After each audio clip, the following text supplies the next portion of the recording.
Degrowth and Christiania. I saw how Copenhagen's collective living experiment can work. Helen Jarvis, Social Geography, Newcastle University article. Since the first squatters arrived in 1971, the self-proclaimed free town of Christiania has inspired radical thinking and social experimentation. Affectionately described as loser's paradise, the squat became a haven for young people unable to access affordable housing in Copenhagen and activist pioneers from all over the world. In July 2012, Christiania struck a deal with the Danish state to normalize its status. The change was fraught. After 40 years of illegal occupation, a community of activists fiercely opposed to the idea of private property had to establish a foundation and purchase the entire site, with the exception of some features which are heritage listed. The deal enabled Christiania to buy itself free of speculation as a common resource for everybody and nobody. Today, Christiania receives hundreds of thousands of visitors each year, making it the most popular tourist destination in Copenhagen after Tivoli Gardens and the statue of the Little Mermaid. Growth and the good life. It's considered normal for cities and states to measure success in terms of economic growth, but critics point to the treadmill of addictive consumption, property speculation, long working hours, debt, waste, one-upmanship, fast food, and short lifespan technologies that unending growth sets in motion. Opposing this trend, communities such as Christiania pursue degrowth in prioritizing human relations over market relations, maximizing sharing, togetherness, social justice, and the health of the planet. The pressures to conform with mainstream society can be divisive for the 800 or so residents managing their lives communally in Christiania. Big decisions are made through a decentralized democratic structure. 14 area meetings and a common meeting must reach consensus between artists, activists, and cannabis dealers on Pusher Street.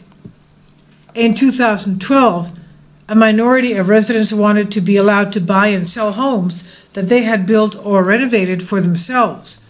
The final deal with the Danish state prevented this. Residents have the right to occupy, but not to buy or sell their homes or businesses. The whimsical variety of domestic architecture that has evolved makes Christiania visibly distinct from surrounding upmarket neighborhoods. The residents' resistance. I know from my brief time living in Christiania as researcher in residence in 2010 that degrowth values were practiced there long before this term became associated with a broad movement of alternative, ethical, and ecological actions. From the outset, it was the Christiania way to remove and adapt rather than to tear down, to renovate and adapt rather than tear down existing buildings, and to build with reclaimed material at minimum costs. This also made it possible to get by on a low income with reduced hours and paid employment, giving residents a way to resist the earn-to-spend treadmill. Christiania is known as a place where nothing goes to waste. Numerous craft skills and social enterprises thrive on a culture of making do and mending. Elsewhere in Copenhagen, similar local livelihoods fail to flourish under profit-maximizing conditions. The community has won prizes for comprehensive garbage collection and recycling. The collectively run Green Hall trades in salvaged and repurposed building materials. 6 years on, this summer Christiania hosts a festival of degrowth to show that it is ethical and green to resist the burden of conspicuous consumption. The festival coincides with an exhibition of archives on the history of the place, which forms part of the 6th International Degrowth Conference taking place just across the Öresund Bridge in Malmö, Sweden.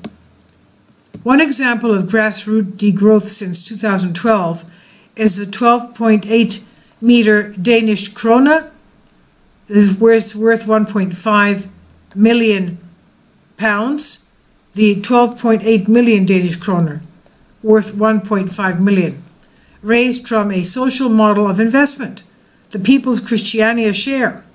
The scale of this crowdfunding shares are symbolic and have no financial value, outstrips previous experiments with alternative currency.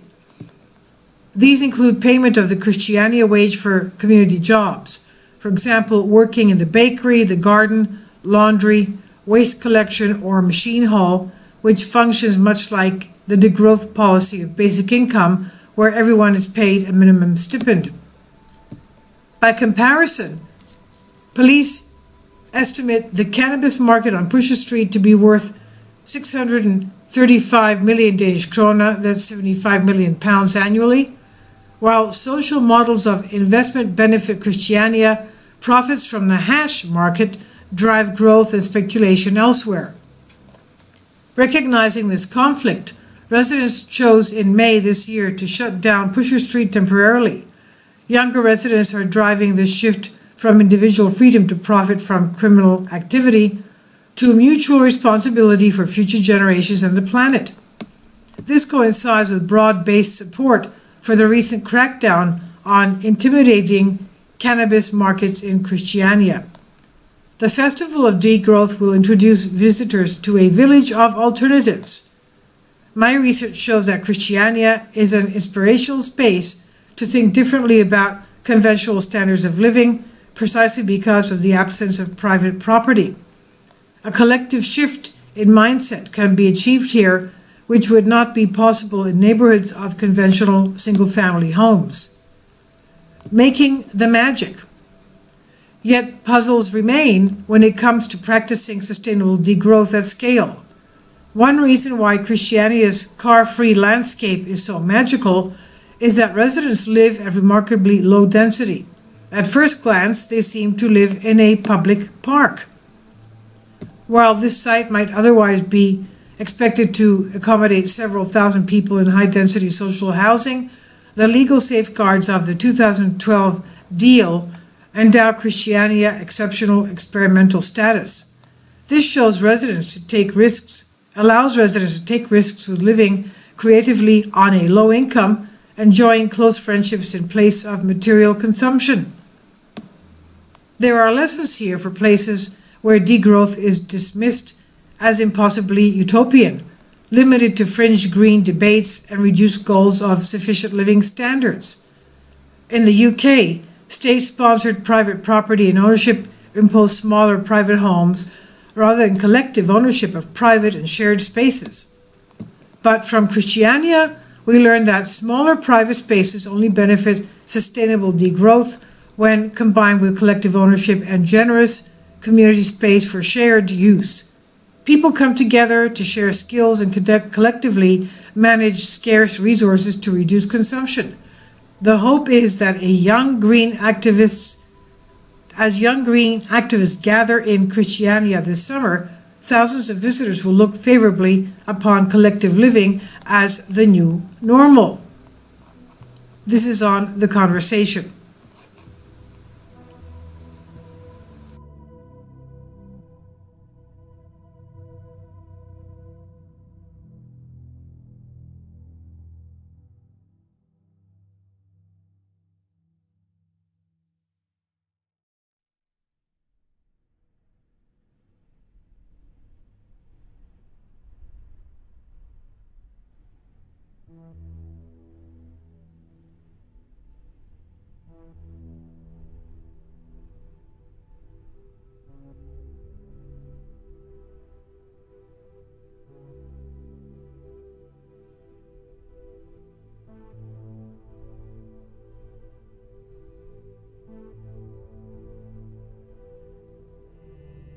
Kindly support by contributing to my Patreon account. You'll find it in the description box below. Thank you.